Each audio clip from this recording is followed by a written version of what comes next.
Waalaikumsalam warahmatullahi wabarakatuh. Salam sejahtera dan salam hormat untuk Bapak Ibu para pensiunan yang kami banggakan.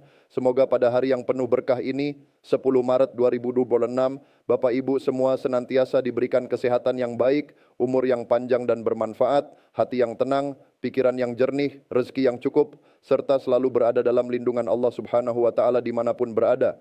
Baik yang sedang beristirahat di rumah, bercengkerama bersama keluarga, menikmati waktu di kebun, maupun menjalani aktivitas sederhana sehari-hari, semoga semuanya tetap dalam keadaan damai dan penuh rasa syukur. Kembali lagi bersama kami di Pensiun Fokus 2, sebuah ruang yang kami hadirkan untuk menemani hari-hari Bapak Ibu dengan berbagai informasi yang dekat dengan kehidupan pensiunan. Di sini kita biasa berbincang tentang banyak hal yang penting, mulai dari kebijakan terbaru pemerintah, perkembangan gaji pensiun, kemungkinan rapelan, tunjangan hari raya, sampai hak-hak pensiunan yang kadang belum sepenuhnya dipahami.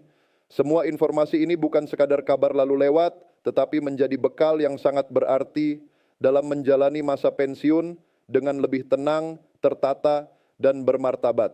Bapak Ibu yang kami hormati, setiap pembahasan tentang pensiun selalu terasa istimewa karena menyentuh kebutuhan hidup yang nyata. Bagi para pensiunan, kepastian mengenai penghasilan bukan hanya soal angka di atas kertas. Itu adalah penopang kehidupan sehari-hari, dasar untuk mengatur belanja rumah tangga, biaya kesehatan, kebutuhan sosial, hingga bantuan kecil untuk anak dan cucu saat diperlukan. Karena itu, ketika muncul kabar tentang kemungkinan rapel gaji pensiun, perhatian langsung tertuju ke sana. Wajar sekali bila banyak yang bertanya, mencoba memahami, bahkan mulai menghitung-hitung sendiri kemungkinan yang bisa diterima. Pada kesempatan kali ini, kita akan membahas sebuah topik yang beberapa waktu terakhir ramai dibicarakan, yaitu soal 5 golongan pensiunan yang disebut-sebut berpotensi menerima rapel gaji tertinggi. Kabar ini tentu membuat banyak orang penasaran. Siapa saja yang termasuk di dalamnya, bagaimana dasar pemikirannya, mengapa kelompok itu disebut sebagai penerima tertinggi, dan apakah benar peluang tersebut ada. Pertanyaan-pertanyaan seperti ini sangat wajar, karena menyangkut harapan akan adanya tambahan penghasilan yang nilainya bisa cukup berarti bagi kehidupan sehari-hari. Kalau kita jujur, isu tentang rapel memang selalu menarik perhatian. Setiap kali ada pembahasan tentang penyesuaian gaji, kenaikan penghasilan, atau pembayaran selisih yang tertunda, para pensiunan pasti langsung memasang telinga. Sebab bagi sebagian besar pensiunan, dana pensiun bulanan adalah sumber penghasilan utama. Dari sanalah semua pengeluaran diatur dengan penuh kehati-hatian. Uang itu dipakai untuk belanja kebutuhan rumah tangga, membayar listrik dan air, membeli obat, menghadiri acara keluarga, sampai sekadar menjaga agar dapur tetap mengepul. Maka ketika muncul kabar tentang rapel, yang terbayang bukan hanya jumlah uangnya, tetapi juga manfaat nyatanya dalam kehidupan. Tidak heran jika topik seperti ini cepat sekali menyebar. Di warung kopi, di pos ronda, di grup WhatsApp keluarga, di pertemuan para pensiunan, bahkan di media sosial, pembicaraan soal rapel selalu menjadi bahan obrolan hangat. Apalagi ketika muncul istilah penerima tertinggi, kata-kata itu membuat rasa ingin tahu semakin besar. Secara alami, siapapun akan bertanya dalam hati, apakah saya termasuk, berapa besarannya, dan kapan cairnya. Bagi masyarakat umum mungkin ini hanya sekadar informasi menarik, tetapi bagi para pensiunan ini bisa menjadi hal yang sangat penting karena menyangkut kemungkinan adanya tambahan dana yang dapat dipakai untuk banyak kebutuhan. Lalu dari mana sebenarnya kabar seperti ini muncul? Biasanya pembahasan tentang rapel berawal dari informasi mengenai penyesuaian gaji ASN aktif dan kaitannya dengan para pensiunan.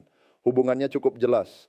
Penghasilan pensiunan pada dasarnya berkaitan dengan gaji pokok terakhir saat masih aktif bekerja, sesuai golongan dan masa kerja. Jadi ketika ada wacana kenaikan atau penyesuaian penghasilan bagi ASN aktif, masyarakat sering langsung menghubungkannya dengan kemungkinan adanya penyesuaian pada pensiunan. Dari situlah kemudian lahir pembicaraan tentang rapel, yakni pembayaran selisih hak yang belum diterima pada bulan-bulan sebelumnya jika kebijakan itu berlaku surut. Rapel sendiri sebenarnya bukan istilah yang rumit. Sederhananya, rapel adalah pembayaran kekurangan hak yang tertunda. Misalnya sebuah penyesuaian dinyatakan berlaku mulai Januari, tetapi pembayaran baru bisa dilakukan pada Maret atau April. Maka selisih untuk Januari, Februari, dan bulan lainnya yang belum dibayarkan akan digabung dan dicairkan sekaligus. Karena dibayarkan dalam satu waktu, jumlahnya terasa lebih besar daripada tambahan bulanan biasa. Itulah sebabnya kata rapel selalu terdengar begitu menarik di telinga para penerima manfaat, bukan semata karena nominalnya, tetapi karena sifatnya yang datang sekaligus dan bisa terasa sangat membantu. Nah, ketika pembahasan bergerak ke soal siapa yang berpotensi menerima rapel tertinggi, logika dasarnya sebenarnya cukup sederhana. Dalam struktur kepegawaian, besaran gaji pokok berbeda menurut golongan, ruang, dan masa kerja. Semakin tinggi golongan seseorang, semakin besar pula dasar penghasilannya. Jika kemudian ada penyesuaian yang dihitung berdasarkan persentase, maka hasil nominal bagi golongan yang lebih tinggi biasanya juga akan lebih besar. Jadi sebutan penerima tertinggi bukan berarti ada perlakuan istimewa atau pemberian khusus, melainkan karena memang dasar penghitungannya lebih besar sejak awal. Dari sinilah kemudian perhatian masyarakat sering tertuju kepada golongan IV, khususnya 5 subgolongan di dalamnya, yaitu IVA, IVB, IVC, IVD, dan IVE. Kelima kelompok ini berada di lapisan atas dalam struktur golongan ASN. Secara logika, jika ada penyesuaian penghasilan yang berdampak pada pensiunan, maka mereka yang berasal dari golongan ini berpotensi menerima rapel dengan nominal paling tinggi. Bukan karena ada keistimewaan sepihak, tetapi karena struktur dasar pensiun mereka memang lebih tinggi dibandingkan golongan di bawahnya. Jadi, ketika orang menyebut 5 golongan penerima rapel tertinggi, yang dimaksud biasanya adalah 5 subgolongan tersebut. Bagi Bapak Ibu yang berasal dari golongan IV, tentu informasi seperti ini terasa sangat dekat. Wajar bila hati menjadi berdebar-debar menunggu kepastian. Namun bagi yang berasal dari golongan I, Tatudui, atau Tetraci, jangan merasa kecil hati. Setiap golongan tetap memiliki haknya masing-masing. Tambahan penghasilan, berapapun besarnya, tetap punya arti yang luar biasa. Yang besar ada manfaatnya, yang kecil pun tetap membawa berkah. Yang paling penting bukan hanya membandingkan jumlah, tetapi memahami bagaimana sistem itu bekerja dan bagaimana hak setiap pensiunan dihitung dengan adil sesuai ketentuan yang berlaku. Mari kita bedah logikanya dengan lebih tenang. Pertama, dasar pensiun untuk golongan atas memang lebih tinggi. Penghasilan pensiunan sangat ditentukan oleh golongan terakhir dan masa kerja saat pensiun. Makin tinggi jabatan dan makin panjang masa bakti, makin besar pula dasar perhitungannya. Kedua, bila ada penyesuaian berupa persentase tertentu, maka nominal hasilnya akan mengikuti besar kecilnya dasar tersebut. Persentase yang sama pada dasar yang besar tentu menghasilkan nominal yang lebih besar. Ketiga, jika penyesuaian itu baru dibayarkan beberapa bulan setelah mulai berlaku, maka selisih tiap bulan akan menumpuk menjadi rapel. Karena selisih bulanan golongan tinggi lebih besar, akumulasi rapelnya pun ikut membesar. Keempat, saat semua selisih itu dibayarkan sekaligus, jumlahnya terasa lebih mencolok dan menjadi perhatian banyak orang. Dari 4 poin itu saja sebenarnya kita sudah bisa memahami kenapa golongan IV sering disebut sebagai kelompok penerima rapel terbesar. Jadi pembahasan ini bukan semata isu tanpa dasar logika. Secara perhitungan memang masuk akal. Bahkan di dalam golongan IV sendiri masih ada tingkatan. Misalnya, pensiunan dari IVE tentu memiliki dasar pensiun yang umumnya lebih tinggi dibanding pensiunan IVA. Maka jika ada penyesuaian yang berlaku, nominal rapel untuk IVE secara logis juga bisa lebih besar. Artinya, istilah 5 golongan penerima tertinggi ini lebih merupakan akibat alami dari susunan golongan dan dasar gaji, bukan sesuatu yang muncul secara tiba-tiba tanpa alasan. Namun Bapak Ibu yang kami hormati, di tengah antusiasme seperti ini, ada satu hal penting yang harus kita pegang, yaitu membedakan antara logika yang masuk akal dan keputusan resmi yang benar-benar sudah ditetapkan. Ini penting sekali, sebab dalam urusan keuangan negara, tidak semua kabar yang ramai dibicarakan berarti sudah final. Ada tahapan formal yang harus dilalui. Sebuah kebijakan biasanya dimulai dari wacana, lalu dibahas di tingkat kementerian dan lembaga, dihitung dampak anggarannya, disusun landasan hukumnya, ditetapkan aturannya, lalu diterbitkan petunjuk teknisnya. Setelah itu baru pelaksana di lapangan seperti PT Taspen dan bank penyalur dapat menjalankan proses pencairan. Karena itu, walaupun pembahasan tentang 5 golongan ini terdengar logis dan menarik, kita tetap perlu menunggu kejelasan dari sumber resmi. Menahan diri seperti ini bukan berarti pesimis. Justru itulah sikap bijak. Kita boleh berharap, boleh mengikuti perkembangan, boleh mendiskusikannya dengan teman sesama pensiunan, tetapi jangan sampai terburu-buru menganggap semuanya sudah pasti. Dalam kehidupan pensiunan, ketenangan hati jauh lebih penting daripada larut dalam kabar yang belum final. Harapan boleh ada, tetapi harus disertai kesabaran dan kejernihan berpikir. Pembahasan tentang rapel juga tidak bisa dilepaskan dari peran PT Taspen. Nama Taspen tentu sudah sangat akrab di telinga para pensiunan ASN. Lembaga inilah yang selama ini menjadi penghubung antara negara dan para purna bakti dalam penyaluran manfaat pensiun. Maka ketika ada kabar tentang penyesuaian penghasilan atau pembayaran rapel, orang secara otomatis bertanya, apakah nanti disalurkan melalui Taspen, kapan masuk rekening, apakah mekanismenya sama seperti pencairan bulanan, dan apakah ada perubahan administrasi yang perlu dilakukan. Pertanyaan-pertanyaan seperti itu sangat wajar karena menyangkut hal-hal teknis yang langsung dirasakan oleh para penerima. Belakangan, pembahasan soal pembaruan sistem pengelolaan dana pensiun juga ikut ramai.